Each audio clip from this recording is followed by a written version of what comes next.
Hey everybody, it is Gordon Majak here, back with another episode of Timeless Pop, Rock, and Soul, and back with part two of our big Saturday triple play of Fleetwood Mac, man. One of my favorite bands from back in the day.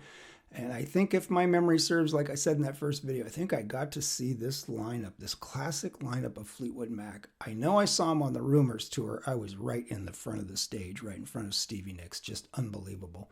I know I saw him on this tour, the Tusk tour, and I think I saw him on another tour there in the either in the mid 80s. I think maybe was there a tour for Tango in the Night. I think I saw him around that time as well, and I saw Stevie Nicks a couple times as a solo artist.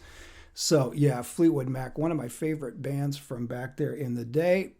Easy subject for a Saturday triple play. We started it off with that killer Lindsey Buckingham song Monday Morning from the legendary Fleetwood Mac White Album of 1975.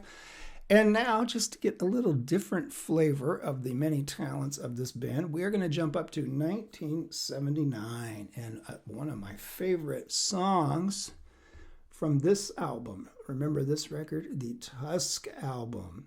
This is the otherwise known as the Anti-Rumors album. After the incredible success of Rumors just basically took over and owned the music business there for a while, Lindsey Buckingham said they wanted to do the Anti-Rumors album. They wanted to get as far away from rumors as possible, and boy, did they ever do it. And I think in the process, I didn't always like this album. I always liked certain songs from this album. Definitely. I mean, there's a handful of songs on here that are among my favorites. But back there in the day when it first came out in 1979, I could see why there was a little bit of a backlash to this record on the part of some of the Fleetwood Mac fans that loved that White Album and loved Rumors. Maybe there was some of those folks going, what's this Tusk stuff all about? And I may have been one of those people. I still loved them enough to go see them, of course, and they put on a great show on this tour. But there may have been a little bit of a disappointment, a little bit of a backlash in that Tusk album there in 1979. But I think what I've experienced is that over time, over all these years later, this is what, 42 or 3 years later, when I go back and listen to this record now, I still love all the songs that I always loved, maybe even more in some cases. But there's other songs that I maybe overlooked or disregarded or even didn't like from way back in the day that I actually can enjoy now. So I think over time, my respect for this album has certainly grown. But one of the things that never changed was my love for this next song. Now, in part one there, we featured Lindsey Buckingham knocking it out with that rockin' Monday Morning.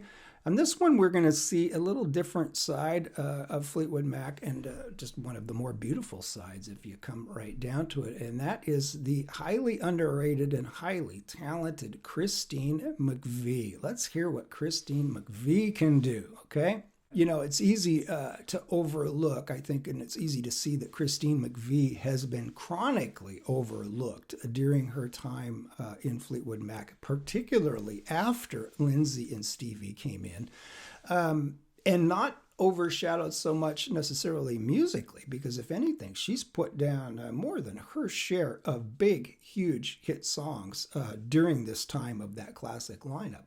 So not in the sense of impact within the band, but I think maybe in terms of the perception of the public or of music fans. I think maybe with so much drama going around, swirling around the band, some of which Christine was involved in with John McVie, her ex-husband, of course, and Mick Fleetwood's doing his thing, and Stevie and Lindsey are always going at it, and they're back and they're out and they're back and they're out and all that stuff. I think all of that just hoopla around the band. One of the downsides of all that hoopla, yeah, they got a lot of publicity, but I think one of the downsides that people have tended to overlook, the contributions of Christine McVie, and that is a shame. Because just a wonderful songwriter. She has written so many classic songs and so many of the big songs that, like I said, that just fueled this entire era. You think of Say You Love Me. It started with her first single there off that White Album with Over My Head. That was the first hit single off right out of the gate on that White Album that got that album going. Say You Love Me, you go to the next album that You Make Lovin' Fun, and she co-wrote Don't Stop with Lindsey Buckingham and Songbird. And then we come all the way up here to Tusk. And this is a song that was never a single, but always from the very first time I heard this record, this was one. File that one away. That's like a top 3 or 4 song on the album. And considering there's some pretty darn good stuff on this record from Stevie and Lindsey as well, that's saying something. So Christine put in some good tunes on this album, and to me, this was always the best one of the bunch, and I could not wait to play it for you guys. From 1979 and the Tusk album, this is Christine McVie composition and lead vocal, a song called Brown Eyes.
former Peter Green. No, he was always Peter Green. I was going to say former Fleetwood Mac band member Peter Green there on the guitar on the fade out, which is kind of an unusual little thing that happened during the recording process. Apparently their old band friend Peter Green was around the studio one day, and Christine McVie asked him to play some guitar, or maybe Mick Fleetwood asked him to play some guitar on this song. And there he is.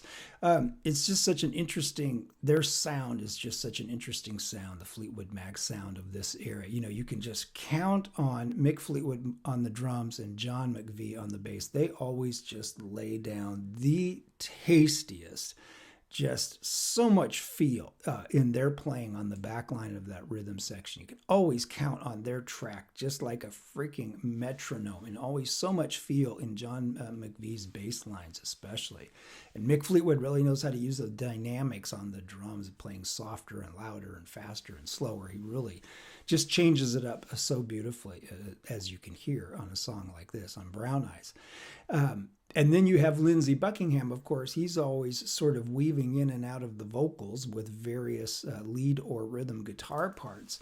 So what I'm getting to here is that Christine McVie's role in the band as the keyboardist, whether she's the lead vocalist or not, like she is on this song, but just as the keyboardist alone, she plays such an important role as sort of the go-between between Lindsey Buckingham and all of those various guitar sounds that he's mixing in and around the vocals. And then that back line, that rock solid back line of Mick and John on bass and drums. And Christine McVie's keyboards sit right in the middle there and just laying down a really beautiful sort of harmony layer, what I would call sort of a layer of harmony.